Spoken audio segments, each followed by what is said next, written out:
সাংবাদিক ভাইয়েরা, আপনাদের সবাইকে ধন্যবাদ।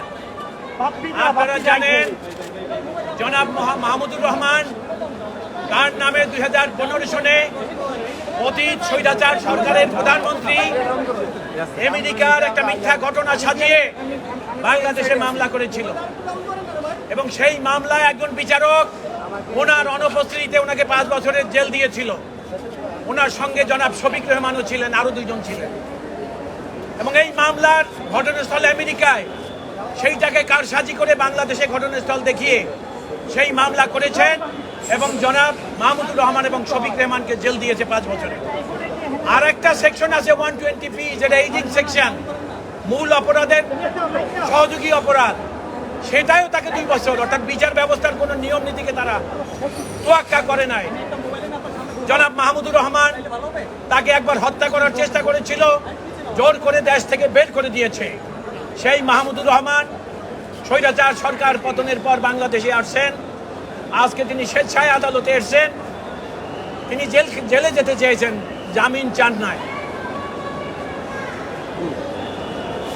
আমরা আদালতের কাছে তার জামিনের প্রার্থনা করি নাই, তাকে জেলে পাঠাবার কথা বলেছি। আর যেহেতু তিনি মন্ত্রী ছিলেন, তাকে যেন প্রথম শ্রেণীর মর্যাদা দেওয়া হয়। জনাব মাহমুদুর রহমান জেলে গেছেন, উনি আপিল করবেন, তারপর জেল থেকে বেরিয়ে আসবেন, সেটাই আমাদের প্রত্যাশা দ্রুততম সময়ের মধ্যে। এই মামলায় সাজা দিয়েছে বিগত ওনার বিরুদ্ধে কিন্তু অনেকগুলি মামলা আছে। ওনার বিরুদ্ধে যেই মামলায় সাজা হয়েছে সেইটাই তিনি সারেন্ডার করেছেন। এখন তিনি জেলে গেছেন, বাকি মামলা অতি দ্রুত এই মামলা থেকে তিনি বেরিয়ে আসবেন। আপনাদের সবাইকে ধন্যবাদ। মেজবা সাহেব 1 মিনিট বলবেন, তাড়াতাড়ি বলে ফেলেন। আপনারা একটা ছবি দেখেন,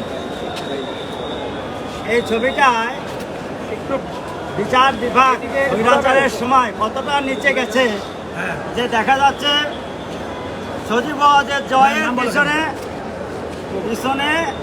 এই আদালত যিনি রায় দিয়েছেন আসাদুজ্জামান নূর, তার পিছনে হাঁটতেছেন।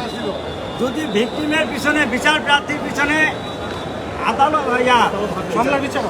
আদালত হাঁটে, পৃথিবীতে এরকম ঘটনা আর একটা নাই। আমরা আশা করব মাননীয় প্রধান বিচারপতি এটা দেখবেন এবং আমাদের বিএনপি বিগত বছরে যে পরিমাণ অন্যায় বিচার হয়েছে, এই বিচারকরা যদি এইভাবেই বিচার রায় দিয়েছেন এবং যারা এই সমস্ত অপকর্মের সাথে জড়িত তাদের বিরুদ্ধে ব্যবস্থা নেবেন।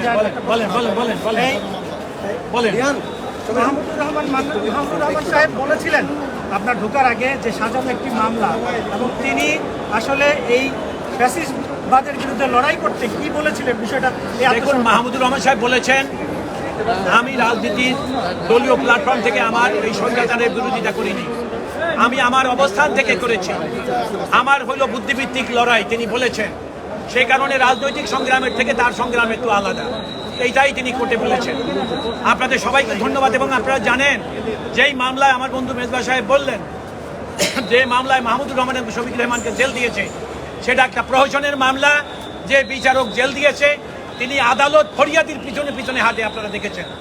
আমাদের আপনাদের কাছে বক্তব্য হলো এই, সঠিক সত্যকে জাতির সামনে তুলে ধরুন। গত সরকারের আমলে বিচার ব্যবস্থা সরকারের পিছনে পিছনে হাঁটবে, এই দৃশ্য সেটাই প্রমাণ করে।